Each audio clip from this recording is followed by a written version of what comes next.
Georges, le fils, prend donc les rênes de l'entreprise. Et seulement 4 ans plus tard, il marque à jamais l'histoire de la marque. En 1896, il invente le célèbre monogramme. Depuis le début de la vidéo, je vous en parle, on y arrive enfin. Selon la légende, il se serait inspiré du carrelage de la cuisine de la maison familiale d'Asnières. Et en fait, avec cette toile à damier et le monogramme, Louis Vuitton, quelque part, il est à l'origine de la notion de marque. Et sous l'impulsion de Georges, la marque Louis Vuitton se développe encore plus. L'entreprise qui employait 20 salariés en 1859 en compte aujourd'hui près de 100. Et une dizaine d'années plus tard, elle en comptera le double. Cette même année, elle devient officiellement fabricant de malles, maroquinerie, orfèvrerie et articles de voyage. C'est le début de la diversification des activités. Louis Vuitton symbolise alors le summum du confort et du luxe pour les voyageurs fortunés. Sac à main, malles pour de somptueuses robes, petits coffres à toilette, sacs créés exprès pour Coco Chanel, tout y passe. Et le groupe Vuitton est au sommet de son art. Les riches voyagent de plus en plus, en train et en bateau, et la demande est plus forte que jamais. À sa mort, en 1936, Georges Vuitton laisse une entreprise forte.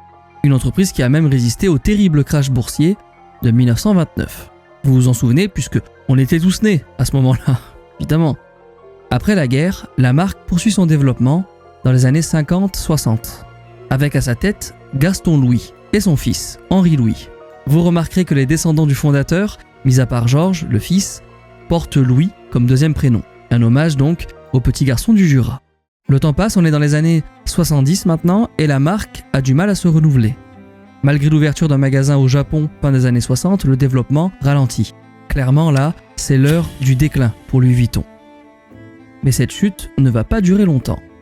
Elle, c'est Odile Vuitton, arrière-petite-fille de Louis. Elle est aussi actionnaire de l'entreprise et elle est mariée à un homme d'affaires nommé Henri Racamier. Fin des années 70, alors que Henri prend sa retraite, elle et ses frères le convainquent de gérer le groupe. Et Henri, il est convaincu, il accepte. C'est donc lui maintenant qui va donner une nouvelle impulsion à l'entreprise. En 10 ans, il change de stratégie et fait ouvrir une centaine de boutiques partout dans le monde.